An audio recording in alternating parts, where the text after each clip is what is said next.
অদ্ভুত একটা আওয়াজ করতে করতে ধীরে ধীরে উঠে আসতো। হ্যালো ফ্রেন্ডস, গপ্পের ঝাঁপিতে অপূর্ব লেখা দারুণ একটা রোমাঞ্চকর গল্প নিয়ে হাজির হয়েছি, ভূতি। তাহলে শোনা যাক। বেশ কয়েকদিনের কাশিতে গ্রামের মোড়লমশাইয়ের 22-23 বছরের একমাত্র কন্যা বিনা মারা যায়। কাশতে কাশতে মুখ থেকে রক্ত ওঠে, এমনকি মোড়লমশাইয়েরও নাকি এই ব্যামো আছে।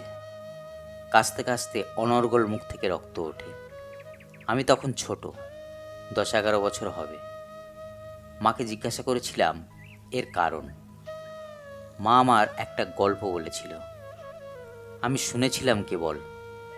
এখন ভাবি, এ যুগে এখনও এসব সম্ভব নাকি? আমার বিশ্বাস হয়নি।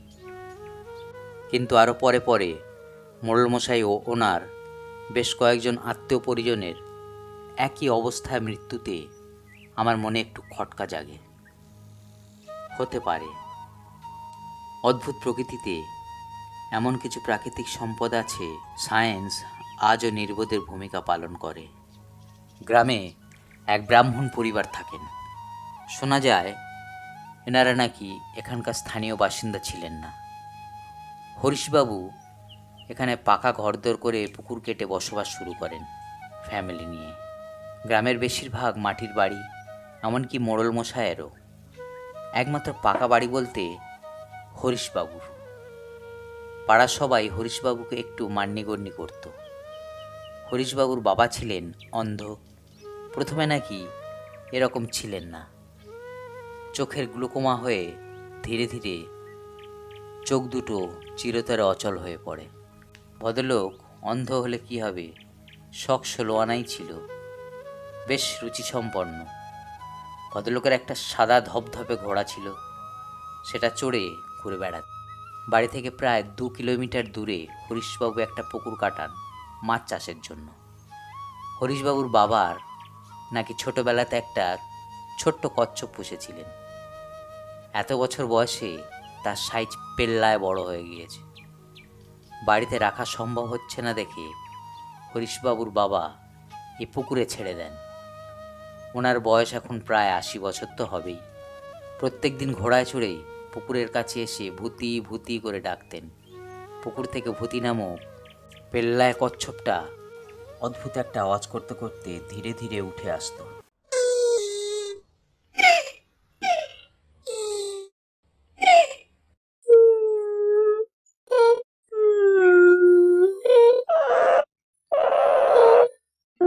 ভদ্রলোক বুঝতে পারতেন।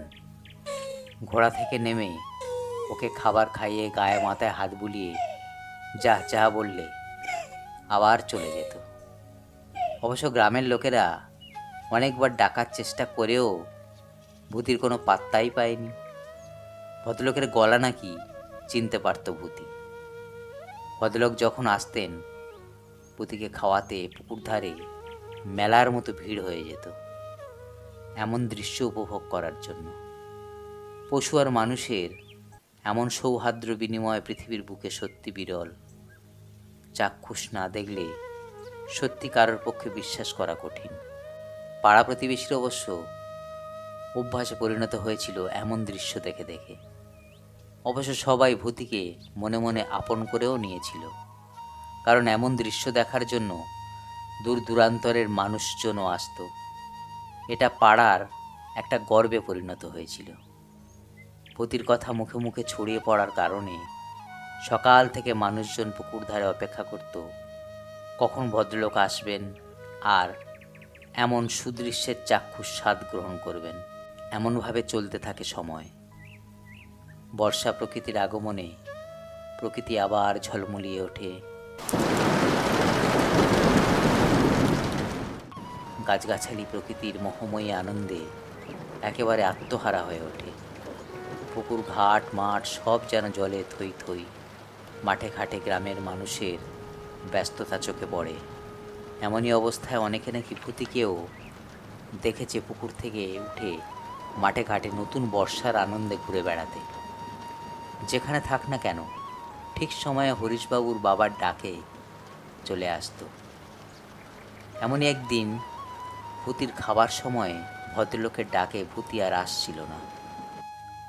ভূতি, ওরে ভূতি, বাবা, আর কত অপেক্ষা করবি বাবা এই বুড়োটার? আরে বাবা, কতক্ষণ ধরে তোকে ডাকছি, আয় আয় বাবা, দুটো খেয়ে নে, তোকে না খাওয়ালে আমি কি করে খাই বল বাবা? ভদ্রলোক এতক্ষণ ডাকছে শুনে গ্রামের লোকজন ধীরে ধীরে ভিড় করতে থাকে। ভদ্রলোক জিজ্ঞাসা করে, তোমরা কেউ আমার ভূতিকে দেখেছো? অনেকে ভূতিকে এদিক ওদিক ঘুরে বেড়ানোর কথাও জানায়। তো বাবা, ভূতি আবার যেখানে যাক না কেন ঠিক সময় তো চলে আসে। ঘন্টার পর ঘন্টা ভদ্রলোক ব্যাকুল কণ্ঠে বিলাপ করে ডাকতে থাকে। বাবা আসছে না দেখে ওদিকে হরিশবাবুরা সবাই পুকুর ধারে হাজির। ভদ্রলোক আর কত একেবারেই ভেঙে পড়েছিলেন। বাবা, ভূতির শোকে ভদ্রলোক কাঁদতে কাঁদতে মাটিতে লুটিয়ে পড়েন। বৃদ্ধ মানুষের মর্মভেদী হৃদয় ভাঙা ব্যাকুল আর্তনাদ প্রত্যেক মানুষকে সেদিন কাঁদিয়েছিল। তোকে ছাড়া আমি কি করে বাঁচব? সবাই নানান কথা বলে বোঝাতে থাকে, কিন্তু ভদ্রলোক ঠিক বুঝতে পেরেছেন তার ভূতি কোনো না কোনো বিপদে পড়েছে। সকাল দুপুর গড়িয়ে প্রায় সন্ধ্যা নামে।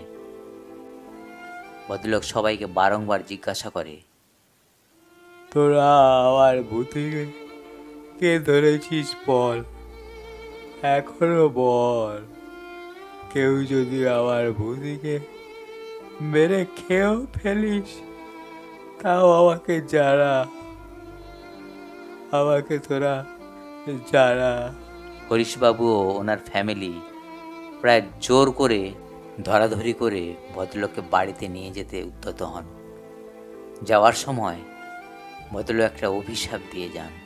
আমার ভূতি যদি অন্যত্র চলে যায় তো ভালো, তা না হলে আর যদি আমার ভূতিকে বুড়িবজ করে কেউ খেয়ে থাকিস, যে বুকে তোরা খাবি সেই বুক থেকে তোদের রক্ত উঠে পড়বি, আর তার রক্ত যেখানে যেখানে থাকবে আবার বৃদ্ধ বলিতা সবারই এই রোগে মরতে হবে।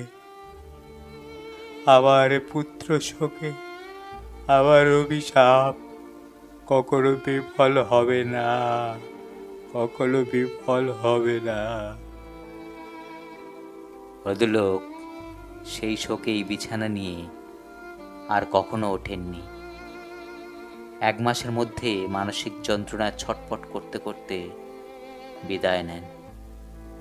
এ ভয়ানক পুত্র শোকের অভিশাপ আজও নাকি বয়ে বেড়াচ্ছেন মোড়ল মশায়ের পরিবার। জানি না এর কোনো বাস্তব সত্যতা আছে কিনা, হয়তো আছে বা নেই, তবুও কিছু ভুল করার আগে আমরা যেন কয়েকবার ভেবেই করি। প্লিজ করো আর সাবস্ক্রাইব করো। Thank you.